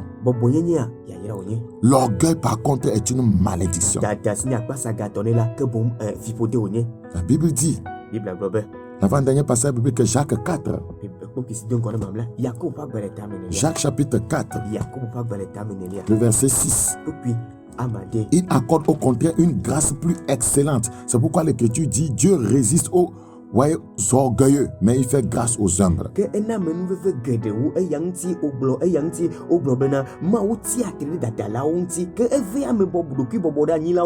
Beaucoup ont perdu leur destinée en cause de l'orgueil qui, les a privés de la grâce.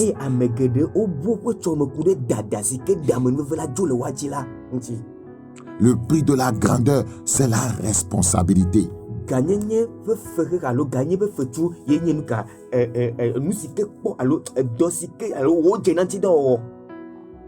Le prix de la grandeur, c'est Winston Churchill qui disait ça. Le prix de la grandeur, c'est la responsabilité.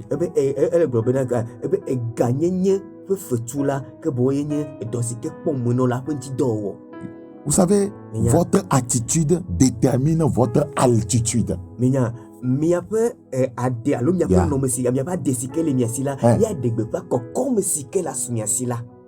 Votre attitude déterminera votre altitude. Je me rappelle d'un frère. C'est une histoire.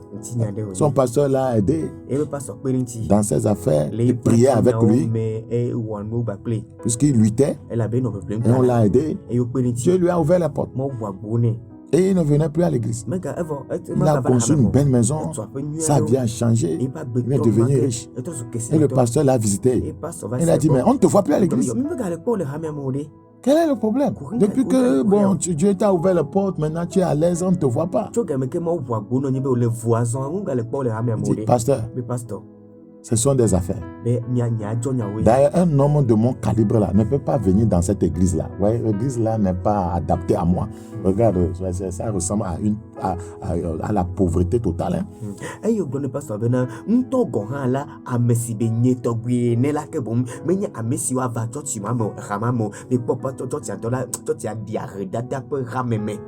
Et Dieu lui a dit, et le pasteur a dit, mais tu es devenu orgueilleux ça. Il s'est levé à taper sur la table. Comment tu peux oser me dire ça?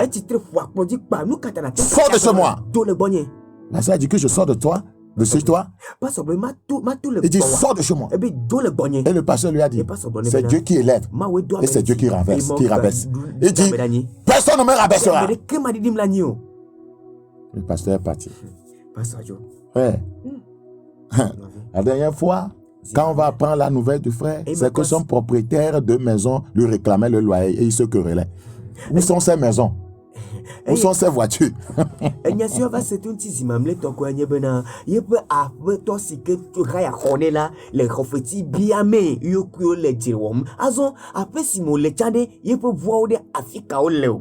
C'est ça, l'orgueil précède la chute. L'orgueil. Beaucoup vivent comme ça. Ils ont oublié ceux qui les ont aidés dans la vie. Ils ont oublié leurs pasteurs, qui ont souffert, qui ont prié pour eux, qui ont gêné. Et maintenant, ils trouvent que le niveau qu'ils ont là, ils ne peuvent plus venir dans cette église. Alors rends l'église pareille et telle que tu veux pour que tu viennes, non?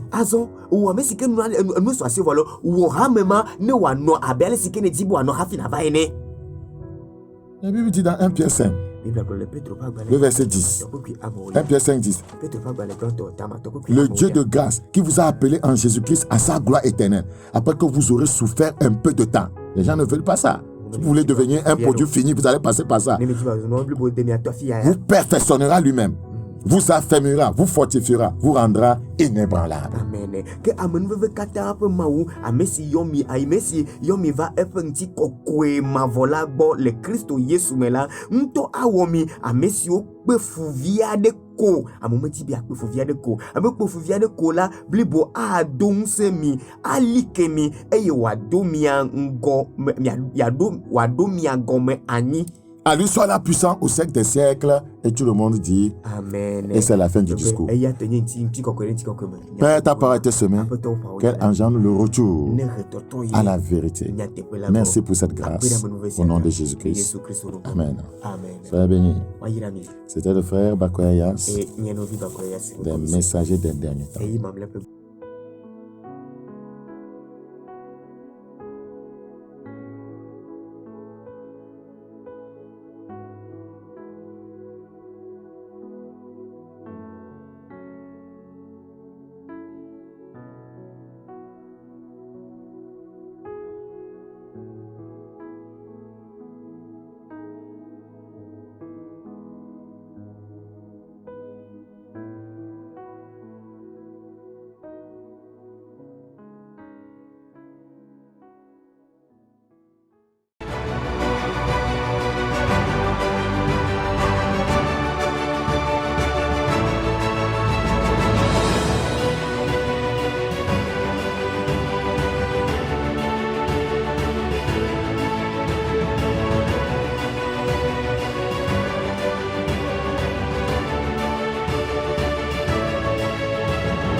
Es-tu prêt, mon frère, es-tu prêt pour le retour de Jésus?